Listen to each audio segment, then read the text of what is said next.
Herald Russell இரண்டாம் உலகப் போர் வெடிச்சப்ப இராணுவ அதிகாரியாக நியமிக்கப்பட்டவர். ஒரு பேராஷூட் விமானி. சுறுசுறுப்பாக இருப்பார். கரார் பேர்வழி முன் வரிசையில் நின்று எந்த ஒரு விஷயமா இருந்தாலும் போராடி பேசுவார்.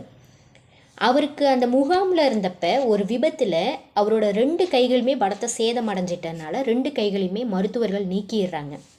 இது அவருக்கு மிகப்பெரிய இழப்பாக இருந்தது. இந்த ஊனம் சரியாகாத ஊனம், இதுக்கு நான் செத்து போயிருக்கலாங்கிற அளவுக்கு அவர் யோசிக்கிறாரு. அன்னிலேருந்து யார்கிட்டையும் பேசாமல் ஃப்ரெண்ட்ஸை பார்க்காம ஒரு ஓரமாகவே இருக்கிறாரு. ஒரு நாள் சார்லிங்கிறவர் அவரை சந்திக்கிறதுக்கு வராரு. சார்லிக்கும் ரசலுக்கும் ஒரு ஒற்றுமை இருக்குது. ரசலை போலவே அவருக்கு 2 கைகளுமே கிடையாது.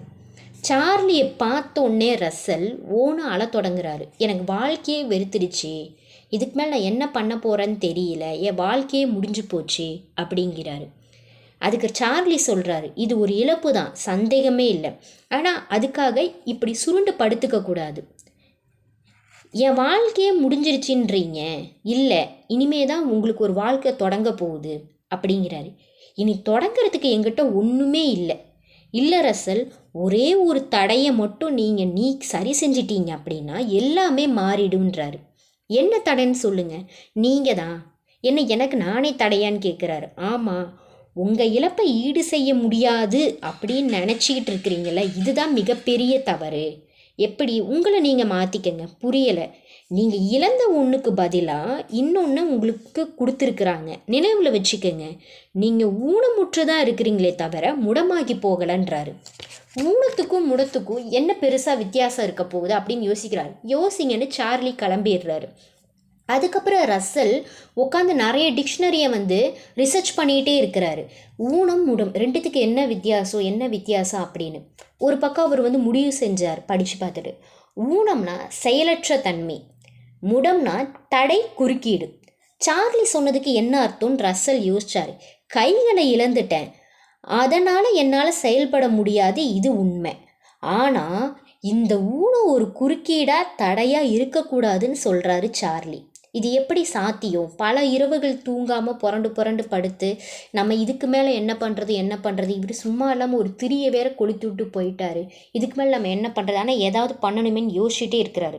சரி, சார்லிகிட்டே கூப்பிட்டு கேட்கலாம் அப்படின்னு சொல்லி கூப்பிடுறாரு. சார்லி, நான் எல்லா பக்கமும் நல்லா யோசிச்சிட்டேன், எந்த துறையாக்கு நான் போகணும் அப்படின்னாலும் கைகள் தேவை. எல்லா துறையுமே பார்த்துட்டிங்களான்னு கேட்குறாரு சார்லி. ஆமாம், எல்லா துறையுமே நான் பார்த்துட்டேன். சினிமாவை பார்த்தீங்களான்றார். சட்டுன்னு ஃபோனை வச்சார். அந்த சினிமாக்காக அவர் நிறைய பயிற்சிகளை எடுத்துக்கிட்டாரு. அந்த பயிற்சியின் விளைவாக ஒரு படத்தில் அவர் ஒத்துக்கிறாரு, ஒரு கதாபாத்திரம் கிடைக்கிது.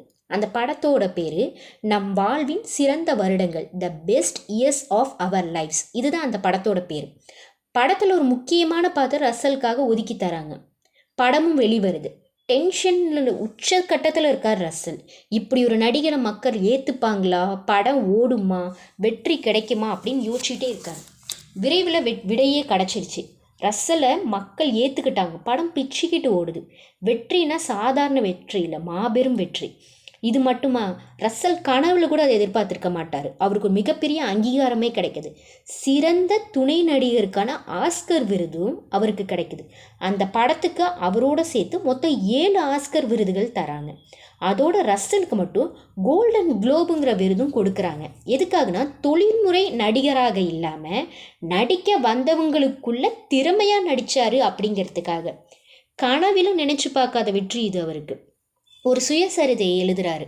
உலகம் முழுவதும் நிறைய பயணம் செய்கிறார். பல கூட்டங்களை கலந்துக்கிட்டு பேசுகிறாரு.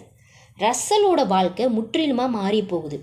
தனக்கு இருந்தது நெகட்டிவ் சிந்தனை அப்படிங்கிறத நண்பர் பாசிட்டிவ் சிந்தனையை தனக்குள்ளே திணிச்சப்போ தான் வேற செய்ய அனுமதிக்குது அப்படிங்கிறத புரிச்சுக்கிட்டாரு. அதோட அவரோட பாசிட்டிவ் சிந்தனை கூட பார்த்திங்கன்னா அவரோட முயற்சியும் ப்ளஸ் கடும் உழைப்பு தான் அவரோட இந்த வெற்றிக்கு காரணம்.